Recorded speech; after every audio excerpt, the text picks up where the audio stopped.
frumos în care sunteți aici în această seară. Așa cum spunea antevorbitorul meu, fratele Mihai, nu ne așteptam la așa ceva. Dar însemnează că în zona aceasta sunt oameni căutători de Dumnezeu și iubitori de Dumnezeu. Vă apreciez foarte mult și vă felicit și vă asigur că ați făcut o alegere extraordinar de bună. Niciunde nu ne puteam simți mai bine decât acolo unde este prezent Dumnezeu. Și Scriptura spune prin Apostolul Pavel să nu părăsiți adunarea noastră cum și-au făcut un obicei, mai ales din 2020 februarie, când pandemia aceasta a lovit întreaga planeta aceasta. Foarte mulți dintre credincioși au preferat să urmărească serviciile divine prin intermediul internetului. Sigur, este mai confortabil, dar eu zic că este bine să fim aici în mod practic, pentru că aici este prezent Dumnezeu. Vreau să salut prietenii, domn și doamne, care ați ales seara aceasta să fiți aici. Fie seara aceasta o seară întâlnirii dumneavoastră cu Domnul Iisus. Amin. Poate unii dintre noastre veniți din familii creștine, ați crescut în familii de oameni temători de Dumnezeu. Dar viața și vâltoarea lumii v-a aruncat într-o parte și în alta și iată că după ani și ani de zile vă regăsiți din nou într-o casă de rugăciune. Poate unii dintre noastre vă mai aduceți aminte de rugăciunea mamei, a bunicii, în noapte, cum se ruga pentru tine. Doamne, ai grijă de fiica mea, de nepotul meu, de nepoata mea. Oriunde vor fi prin lume, Dumnezeu le urmărește și o protește și binecuvintează. Amin. Și poate că te-am adus rugăciunile părinților și acum ești aici. Felicitări să te binecuvintează. Duhul Sfânt m-a călăuzit pentru dumneavoastră din versetul acesta 2 Împărați, capitolul 2, versetul 1, când veți merge acasă, frumos, confortabil, fără stres. O să vă rog să deschideți din nou Scripturile acasă la dumneavoastră și să vedeți ce s-a spus aici, dacă este adevărat. Eu am o mare responsabilitate înaintea lui Dumnezeu și un jurământ față de Dumnezeu să spunem oamenilor numai adevărul. Deoarece în Iacov, capitolul 3, versetul 1, Scriptura spune să nu fie printre voi mulți învățători, deoarece vor avea parte de o judecată mai aspră. Adică cei care treceți pe aici, pe la Avon, și care vorbiți din Cuvântul lui Dumnezeu, în momentul când Dumnezeu va judeca lumea aceasta, pentru cei care au predat altora lecții din punct de vedere spiritual, sunt direct responsabili de sufletele acelor oameni. Eu nu vreau în ziua judecății, frate Sami, să fiu condamnat de crimă sau de genocid în masă din punct de vedere spiritual. Adică să conduc oamenii spunându-le mergeți bine, mergeți spre cer și să ajungă iad.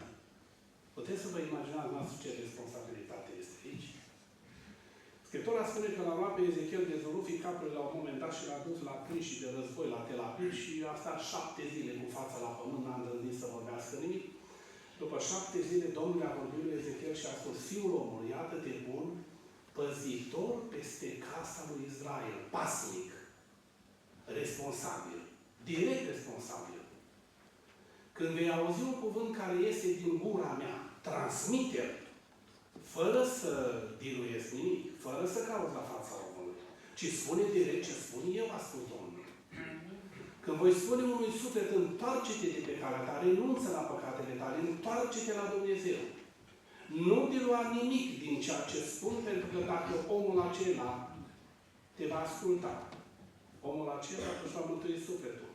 Dar dacă nu-i spui, el va ajunge în flăcările iadului și eu te voi chema într-o zi la judecată pentru că nu te-ai conformat. Domnul să aibă milă de noi.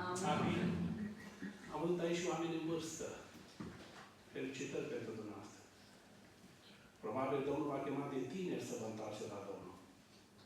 Faptul că ți-a mai acordat încă o seară și inima mai bate în piept. Mare har. Mare. Domnul să vă binecuvinte. Amin. Când a voit Domnul să ridice pe Ilie la cer într-un vârtej de vânt, Ilie plecat din Gilgal cu Elisei, spune Scriptura. Foarte mulți au predicat și se vestește subiectul acesta că se apropie momentele când să se întoarcă regele Hristos, Domnul, a doua oară, ca să-și ia biserica lui de pe întreaga planetă aceasta. Eu cred lucrurile acestea pentru că și Domnul Iisus mi le-a promis. Chiar înainte de a se înălța la cer, Scriptura spune că erau ucenicii lui și la un moment dat, într-un nor, regele s-a ridicat și s-a înălțat la cerul și ucenicii au rămas așa priviți pe cerul, probabil unii mai panicați, unii se gândeau că ne-a părăsit învățătorul nostru. I s-au arătat doi îngeri și le-a spus următoarele cuvinte: bărbați Galileieni, nu vă faceți nicio problemă, nu vă panicați, nu vă îngrijorați. Acest Iisus care s-a înălțat din mijlocul vostru se va întoarce înapoi, venind exact cum ați văzut mergând.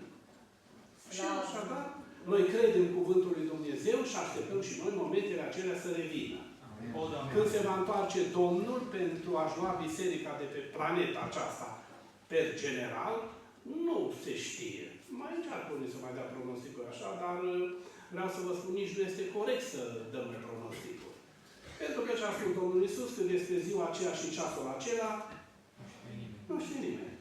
Nici îngerii din cer, nici cei 24 de bătrâni, nici făpturile vii, nici serafimii, nici cheruvimii, nici de 10.000 de ori 10.000 și mii de mii de îngeri. Dar nu știe nimeni, nu știe nimeni. Și atunci cine sunt eu să mă găsesc mai deștept și să dau pronosticul? Nu, domnule. Dacă nu știe nimeni, nu știe nimeni. Însemnează că ziua aceea va veni ca un hoț. Noaptea să-și ia biserica. Cei care vor fi găsiți pregătiți vor pleca de pe pământ ca o nisoare inversă, așa se vor ridica ca o nisoare inversă. Și vor pleca spre regele, spre împărăția cerului. Cei care nu vor fi găsiți pregătiți, ce au tratat cu superficialitate chemarea lui Dumnezeu și cuvântul lui Dumnezeu și pe lista lor de priorități totdeauna au fost lucrurile astea materiale, care se văd, și cele care nu se văd spirituale totdeauna n-au fost chiar atât de importante, probabil că vor avea probleme în momentele acelea. Vreau să fac o afirmație nu gratuită, ci foarte bine chibzuită. Răpirea bisericii de pe planeta asta va avea loc când va voi Domnul. Amin. Exact ce scrie aici. Ilie a fost răpit la cer când a voit Domnul. Când a voit Domnul să ridice pe Ilie la cer într-un vârtej de vânt, Scriptura spune că Ilie era cu prietenul lui, cu Elisei, la Gilgal, amândoi. Doi oameni al lui Dumnezeu, eu spun de o factură foarte mare, factură spirituală amândoi. De ce? Dumnezeu îi folosise până la învieri din morți și pe Ilie și pe Elisei. Adică un pământean să se roage la un moment dat și să spună: Dumnezeule, întoarce Duhul de viață în băiatul ăsta înapoi și dă-l mamei lui văduva asta și Dumnezeu ascultă rugăciunea și învie băiatul. Vă amintiți la Sarepta Sidonului când Ilie se roagă lui Dumnezeu și spune: Dumnezeule, chiar atât de mult să amărăști tu sufletul acestei văduve care m-a primit în casa ei să mă găzdească pe foametea asta teribilă, să-i moară băiatul. Dumnezeule, ascultă-mă și învie băiatul. Ce oameni, ce credință, frate! A venit femeia aceea văduvă și a spus: omule lui Dumnezeu, de ce ai venit aici în casă la mine? Se aduce aminte lui Dumnezeu de păcatele din tinerețea mea și băiatul meu să moară. Omul al lui Dumnezeu, de ce ai? Și omul lui Dumnezeu a spus: stai liniștită, nu te panica. Băiatul tău vine înapoi. După ce a înviat băiatul, s-a apropiat femeia de el, văduva aceea din Sarepta Sidonului, și a spus: cunosc acum că ești un om al lui Dumnezeu și cuvântul lui Dumnezeu în gura ta este adevăr. Doamne ajută! Mulțumesc că sunteți extrem de atenți. Ascultați-mă ce vă spun acum. Înainte ca să-l răpească Dumnezeu pe Ilie la cer, Dumnezeu i-a prescris un itinerar. Și a spus așa: Ilie, ai de parcurs un itinerar. Parcurge-l în cele mai mici detalii și pe urmă rezolvăm problema. Interesant. Și a spus așa: unde ești acum? Uite-te la Gilgal cu prietenul meu, pe Elisei. Gilgal, într-o altă traducere, înseamnă un loc al smereniei, căci oamenii lui Dumnezeu de regulă îi vei găsi într-un mediu al smereniei. Pentru că Dumnezeu nu suportă mândria și trufia. Probabil dumneavoastră știți, pentru că vă văd că sunteți niște oameni extraordinari. Dar mândria și trufia fac parte din categoria păcatelor mari. Păcatul mare, care nu suportă Dumnezeu. Unii spun: domnule, curvia Domnului cel mai mare păcat. Vreau să vă spun, e păcat curvia, este adevărat. Dar când este vorba de mândrie și de trufie, frate, Dumnezeu nu suportă pe oamenii aceia. Și când nu te suportă Dumnezeu, atunci nu știu ce să alege de tine. Spre exemplu, în Cartea Proverbilor, Scriptura spune Căci frica de Domnul, atenție, este urârea răului. Adică dacă tu te temi de Domnul, nu faci rău. Asta e frica de Domnul. Și ascultați ce spune versetul în continuare. Mândria, trufia, purtarea rea și limba mincinoasă, iată ce urăsc eu, zice Domnul. Adică în loc să fii iubit de Dumnezeu, ajungi la un moment dat să fii ignorat de Dumnezeu datorită comportamentului tău neadecvat. Pentru că în tine există mândrie și Dumnezeu nu suportă mândria. Scriptura spune că David la un moment dat s-a rugat într-unul din psalmi și a spus Dumnezeu, referește de asemenea pe robul tău de și astfel voi fi nevinovat înaintea ta de păcate mari. De păcate mari. Doamne, să aibă Domnul milă de noi. Amin.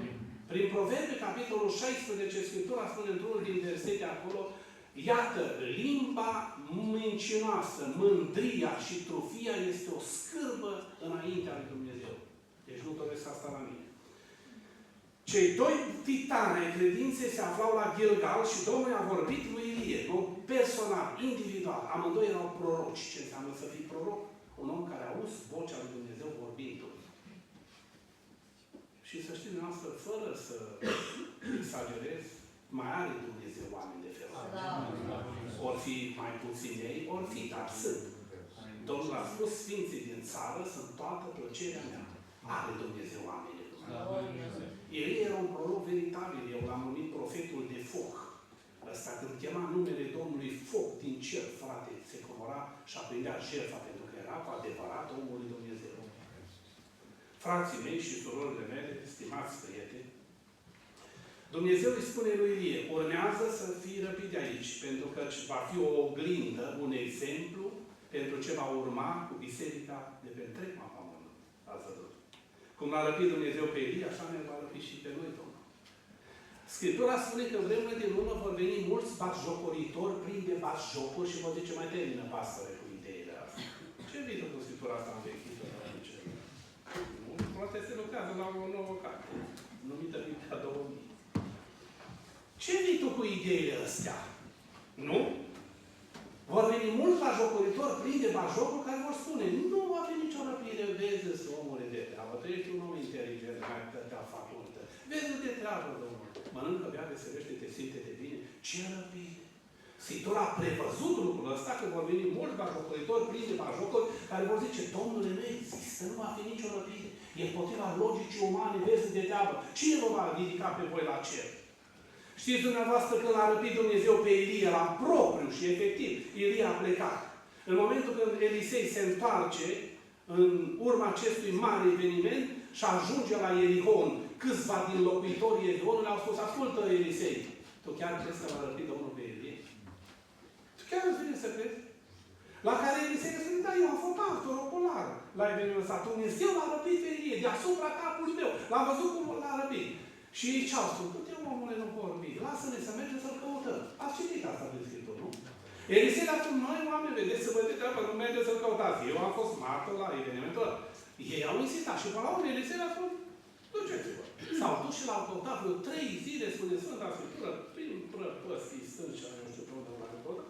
Și după 3 zile nu l-au găsit. Păi nu, de unde să găsi? Păi dar cum v-ați făcut voi gândire așa ceva?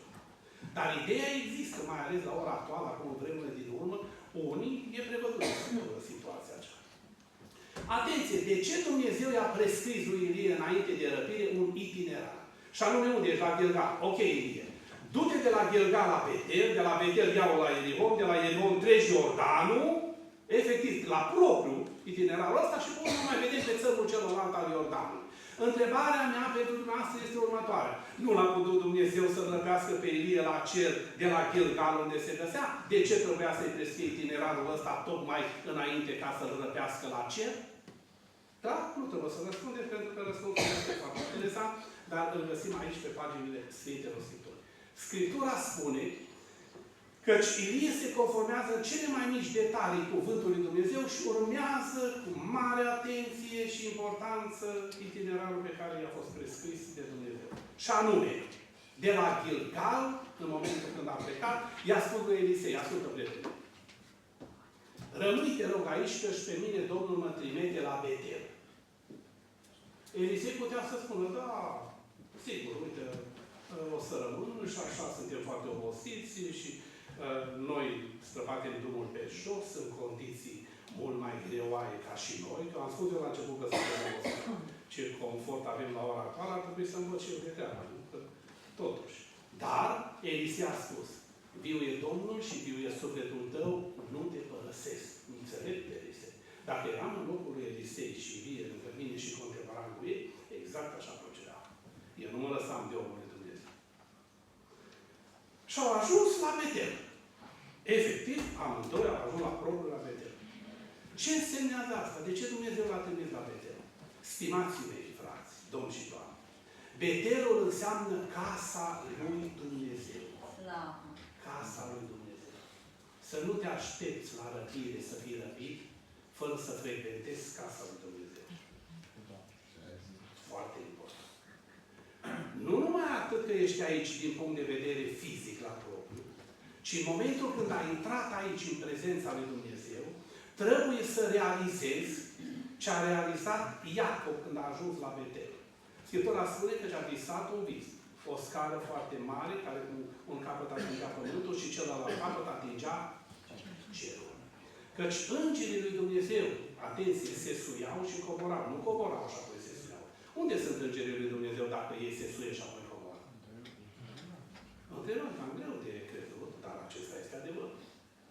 Deci, îngerii lui Dumnezeu, spune Scriptura, tăvărăsc în jurul celor ce se tem de Domnul și scapă din primește. Poate zicea, Domnule, mai era 3 secunde, poate 4 mm să mă lovesc pe gheață de un camion, de un tir, dar totuși am fost salvat. Știți cine a fost acolo? Îngerul lui Dumnezeu. Poate ce se mai întâmplă la suferințele și diagnosticurile pe care am trecut eu. Trebuia să fiu mort de mult, dar Dumnezeu a zis, dă-i viață femeia aceea. Mai dă o șansă, Dumnezeu. Vreau să o salvez, o să aduc într-o zi în casa lui Dumnezeu. Nu numai că ce-ai venit la propriu, aici te prelucrează Dumnezeu. La Betel se întâmplă 3 lucruri. Și Scriptura spune în Geneza 28, căci după ce a visat visul acela, el mărturisește, Domnul stătea deasupra. Domnul vorbea și Domnul te schimbă. Deci la Betel trebuie să recunoaștem toți care suntem aici, că puterea absolută în universul acesta o deține Dumnezeu. Că știința și tehnica modernă încearcă să controleze vremurile și chiar și cu tremurile, dacă vreți. Omenirea încearcă să le cutremure și pe domenii, așa, dar nu este specialitatea mea asta. Dar vreau să vă spun, peste toate acestea există o forță absolută în tot universul acesta și aceasta este mâna lui Dumnezeu. La Betel, Domnul stă deasupra și îți vorbește. De mult am stat de vorbă cu 2 studenți care vreau să se căsătorească și mi-a spus, ascultă, pastore, știți dumneavoastră cu Dumnezeu și cu religia. Noi, tânăr, îmi spunea, vorbesc 7 limbi străine, lucrăm în IT, avem bani mulți, facem bani, mai lasă-mă cu Dumnezeu, că nu Dumnezeu. Nu Dumnezeu. Cuvintele astea tare mi-au rănit inima. Nu Dumnezeu? Vreau să spun, cine ți-a dat ție înțelepciune? Cine îți păstrează ție zilele și inima să pulseze în piept? Cine te-a ocrotit și te-a binecuvântat până aici? Nu Dumnezeu? Știți, la un moment dat, împăratul Babilonului, sub numele de Nebucadnețar, se plimba deasupra palatului său și vorbea de unul singur, ca un nebun. Nu este acesta Babilonul cel mare? Nu l-am zidit eu pentru mine și pentru faima mea și pentru măreția numelui meu? Cine este ca mine? Eu sunt Dumnezeu aici în Babilon. Și atunci, un glas a coborât din cerul, un glas, spune Scriptura, a coborât din cerul și a spus așa, află, împărate, căci în curând ți se va lua împărăția până îți vine mintea la loc și vei recunoaște căci Dumnezeu este Cel care controlează toate lucrurile. Foarte interesant. Foarte interesant. Nu Dumnezeu, vreau să vă spun, numai Dumnezeu. La Betel se întâmplă 3 lucruri. Dumnezeu stă deasupra, recunoaște puterea Lui, Dumnezeu vorbește și Dumnezeu te schimbă. În momentele în care ai trecut pe la Betel și s-au realizat aceste 3 lucruri în viața ta, te felicit anticipat, Domnul să te binecuvânteze. Iată de ce Dumnezeu a prescris lui Ilie itinerarul ăsta. Du-te la Betel înainte de răpire. Foarte interesant. Acceptă voia lui Dumnezeu, întoarce-te la Dumnezeu, onorează pe Dumnezeu cu o viață sfântă și curată și eu te voi binecuvânta. Mi-amintesc în urmă, cu aproximativ de 8 ani, 9 ani, în timp ce predicam într-o biserică, exact ca așa dumneavoastră, dar puțin o biserică mai mare, în timpul predicii s-a coborât un glas din cer. Exact cum a venit la Nebucadnețar. Și am auzit undeva sus, aici, în partea dreaptă, un glas care vorbea. Ce vă spun eu, n-am citit într-o carte, ci adevărul curat, înaintea lui Dumnezeu. Și în momentul când am auzit glasul acela, eu am repetat ceea ce am auzit. Și cuvântul care s-a coborât a fost așa: Mureșan Violeta, întoarce-te în seara aceasta la Domnul. Păi eu m-am oprit din predică, m-am și speriat, pentru că vă dați seama dumneavoastră să auzi o voce care vorbește undeva deasupra ta, și am strigat în biserică, așa cum la noastră. Și am spus: Mureșan Violeta, întoarce-te în seara asta la Domnul. Nu s-a întâmplat nimic. Dar pentru că eram foarte panicat și speriat, așa, mai vorbit pe 7 minute și am spus amin. Atâta tot. Și s-a încheiat slujba.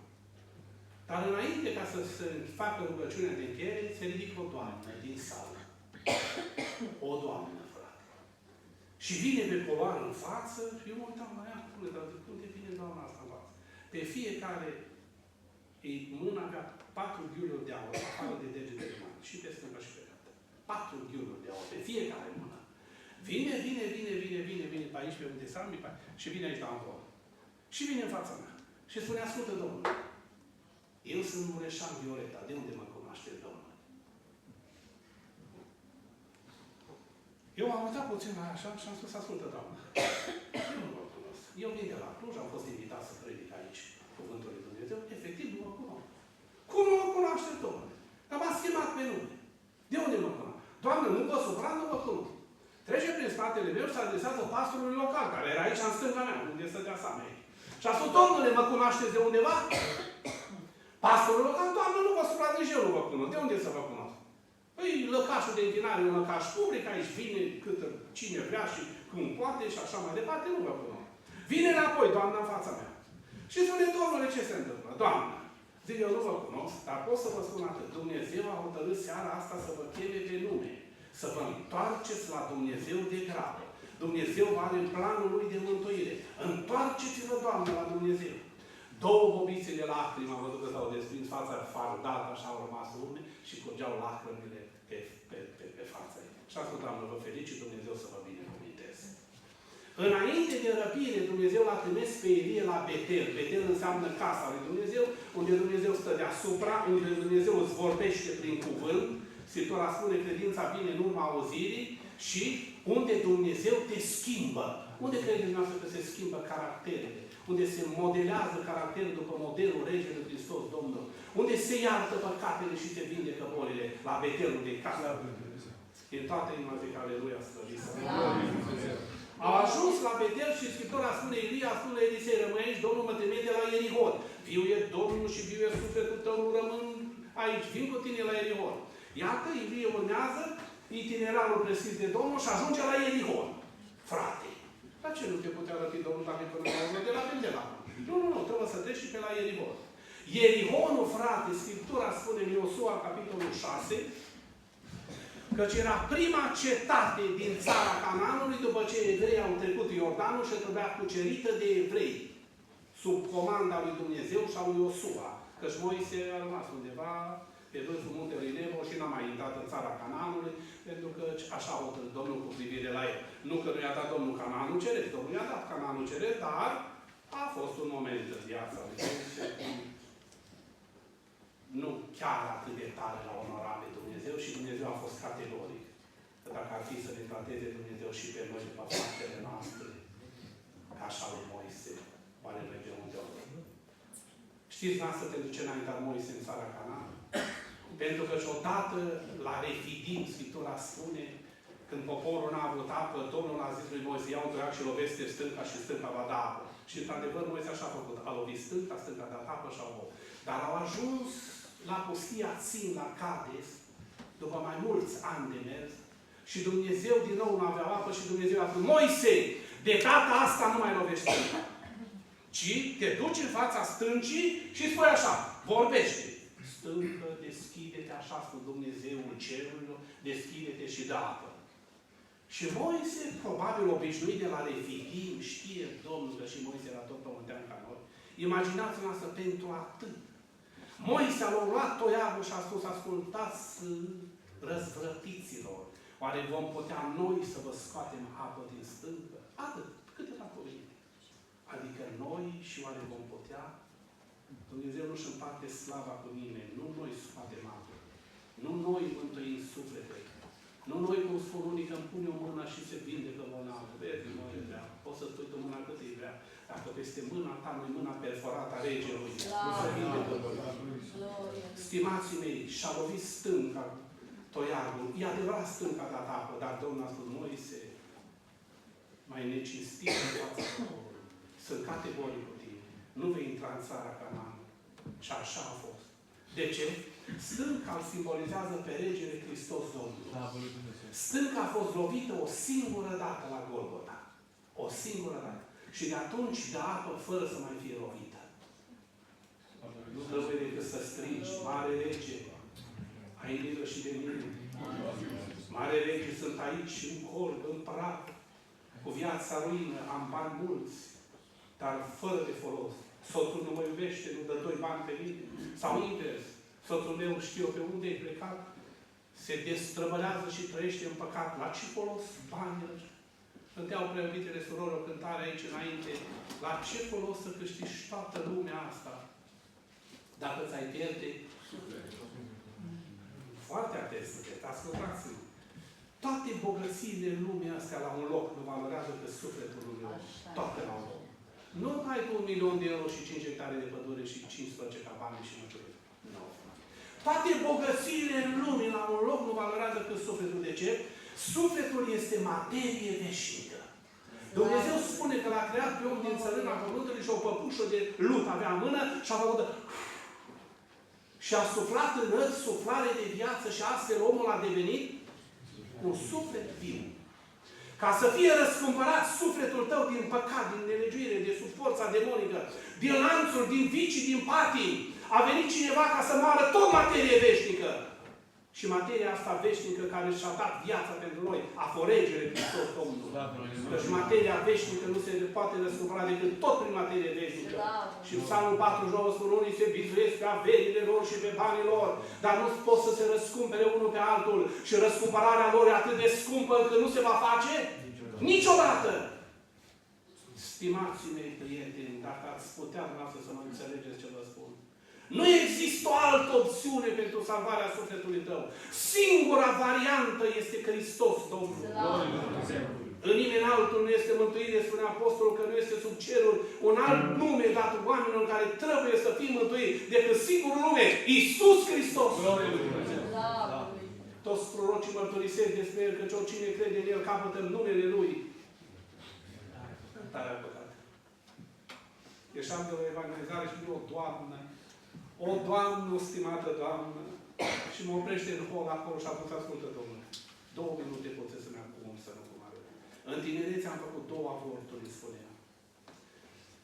N-am liniște, am musă conștiința, nu sunt fericită, din punct de vedere material realizată tot ce vrei, dar degeaba nu sunt fericită. Domnule, oare mă mai iartă pe mine Dumnezeu?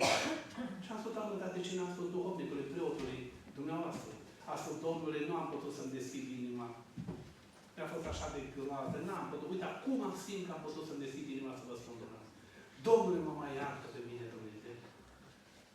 Și atunci mi-am adus aminte de un verset din Scriptură care spune: cine își mărturisește fără de legea și se lasă, capătă îndurare.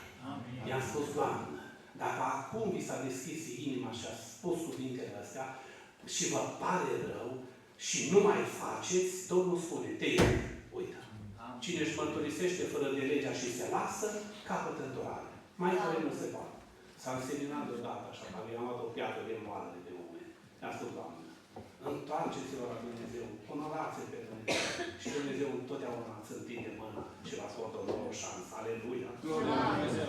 Puterea Dumnezeului Cerului aici în adunare. Rasele Domnului prin Duhul Sfânt să te atingă și pe tine. Dumnezeul nostru este Dumnezeul șansei a doua. Niciodată nu stinge un fitil care mai furiză. O trestie frântă nu o rupe de tot, ci se apleacă cu drag și mai dă o șansă. Și spune, am murit și pentru tine.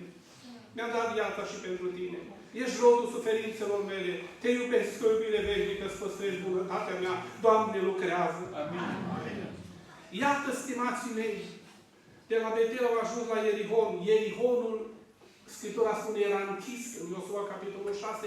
Nimeni nu putea intra, nimeni nu putea ieși acolo de frica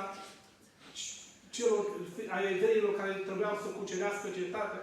Și Scriptura spune că și Domnul a vorbit lui Iosua, vezi tu zidurile astea Ierihonului? Cetatea aceasta puternică, trebuie să o cuceriți. Fiecare să meargă drept înainte și eu, Domnul, voi fi cu voi, la care Iosua cu Dumnezeu nu se poate. Uite, cetatea asta e foarte greu de cucerit. Are mulți ostași viteji, dar culmea că este înconjurată cu un zid foarte lat și foarte înalt. Atât de lat era zidul că sus pe zi se putea întoarce un car cu 2 boi. Vă puteți da seama. Făcut din piatră. Nici o armată nu avea în dotare în vremea aceea arme să distrugă zidul ăla. Și Iosua a spus, Dumnezeu, dar cum putem cuceri cetatea? Și Dumnezeu a spus, Iosua, ascultă, Iosua. Vezi tu zidul ăsta cât de mare aici? Ascultați ce vă spun eu, astăzi. Înconjurați cetatea aceasta timp de 6 zile, o singură dată pe zi.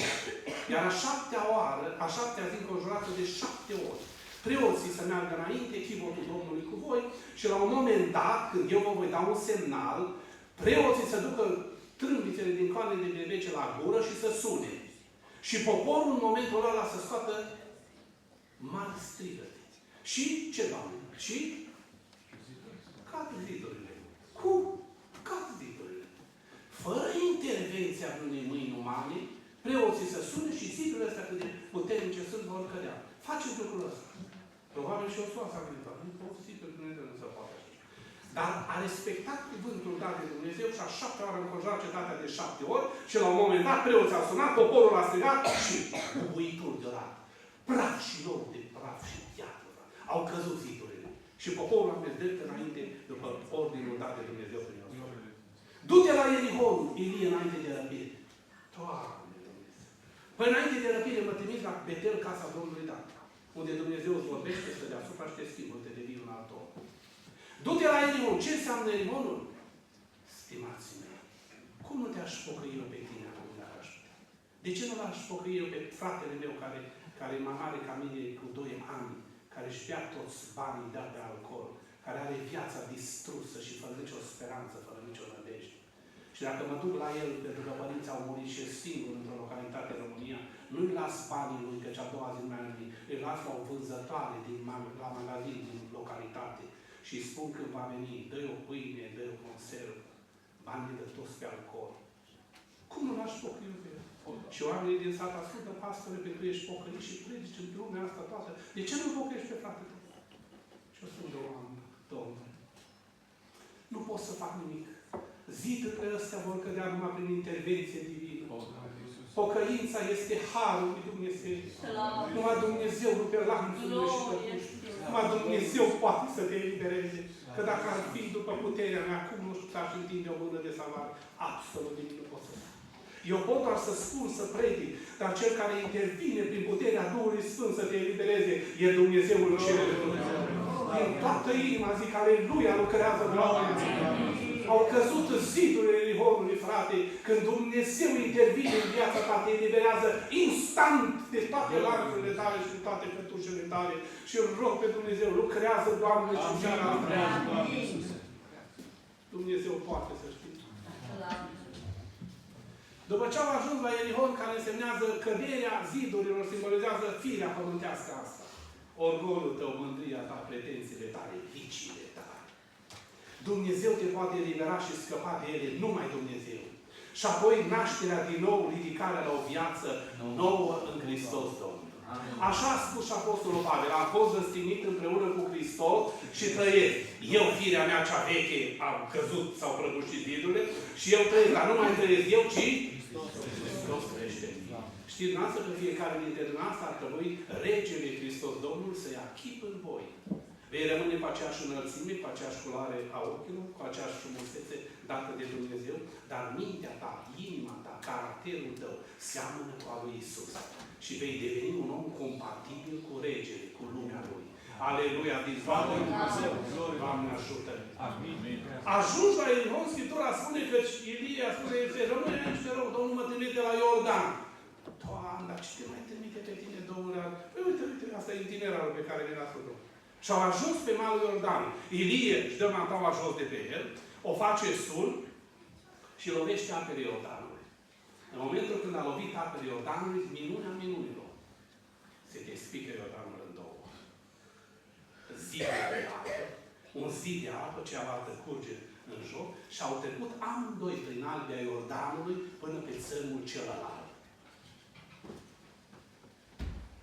Cam ce credeți dumneavoastră că simbolizează trecerea Iordanului? Dacă Betelul e casa lui Dumnezeu unde Domnul stă deasupra, Domnul vorbește, te schimbă.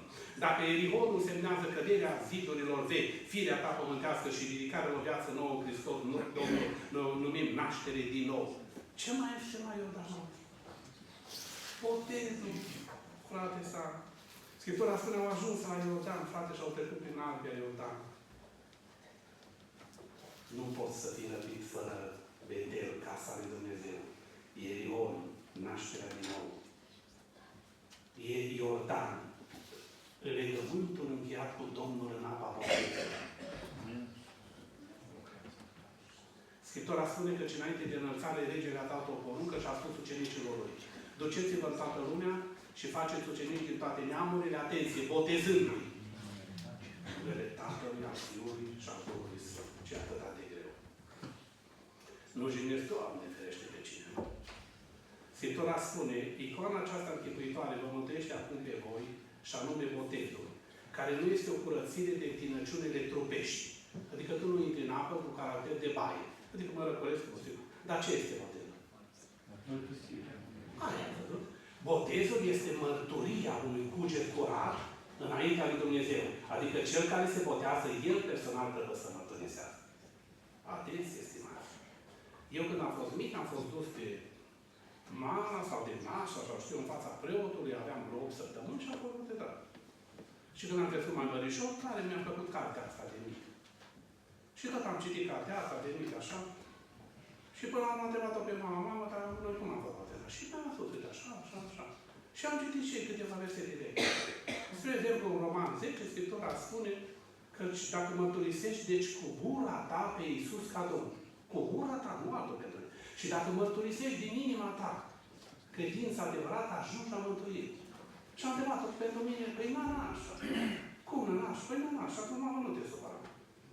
Păi cum bine, ce că de-al te strici de cap? Păi nu mă strici de cap, dar uite ce spune cartea. Și am atâtea referințe aici. Și am urmat o biserică din localitate de la noi, de copil mic așa. Primul din familia aceea care s-a întors la tot n-a fost eu. După ani de zile de mama, după aia vin frații mei și pe urmă după mai mulți ani vine tata. Și până la urmă toată familia slăviți și onorat să trecerea Iordanului simbolizează legământul cu Domnul în apa botezului, frate. În apa botezului. Probabil cineva dintre noastre se întreabă, chiar trebuie neapărat.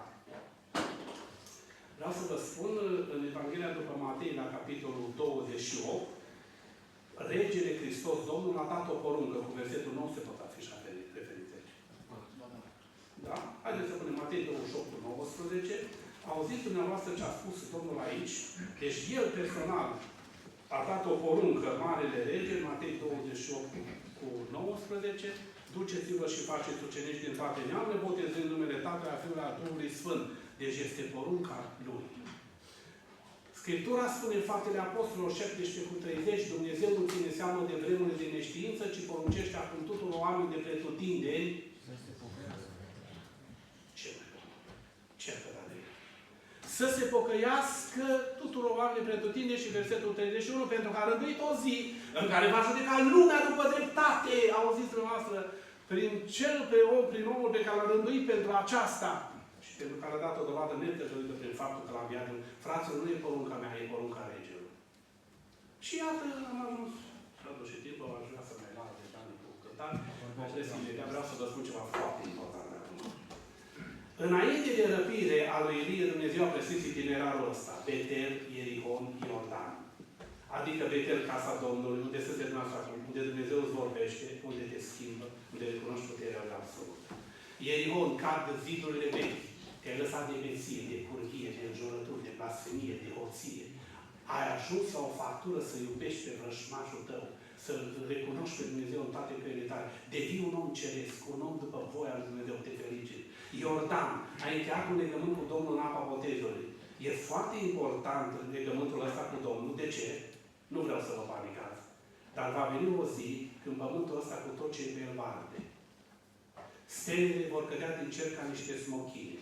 Regele a spus într-una din predici, va fi un necaz atât de mare cum n-a fost niciodată de la întemeierea lumii până acum. Deci niciodată. Au fost necazuri peste oamenii lumea. Dar ce necaz va veni? Niciodată. Vremurile vor fi atât de grele, spune Scriptura, încât dacă zilele acelea n-ar fi scurtate, n-ar scăpa nimeni, spune cartea. Dar zilele acelea vor fi scurtate din pricina aleșilor mei. Aleșii mei cine? Biserica lui.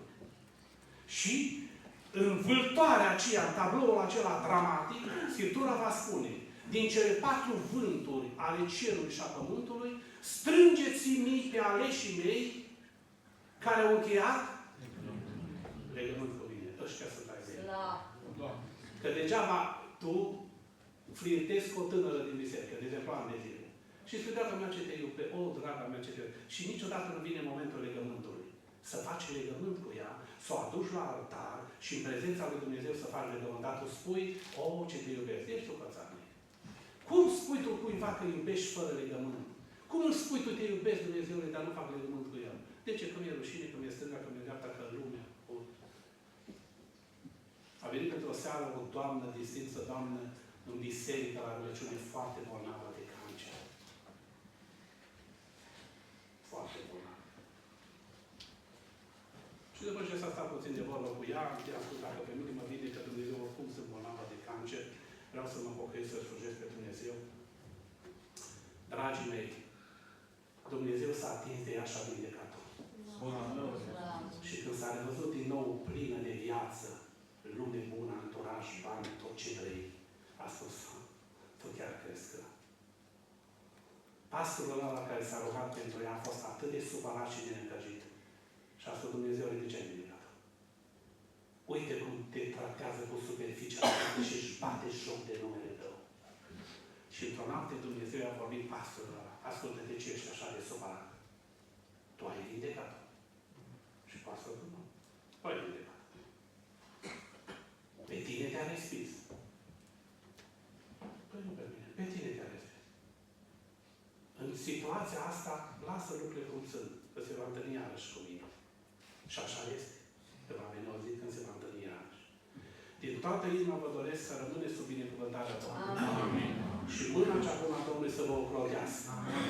Și să nu uitați, dacă Elie n-a fost răpit până a parcurs itinerarul ăla după plan divin, tot astfel, Biserica Domnului, cei care vor să aibă parte de răpire, trebuie să respecte ceea ce cere Domnul prin Scriptură. Fiți binecuvântate! Amin.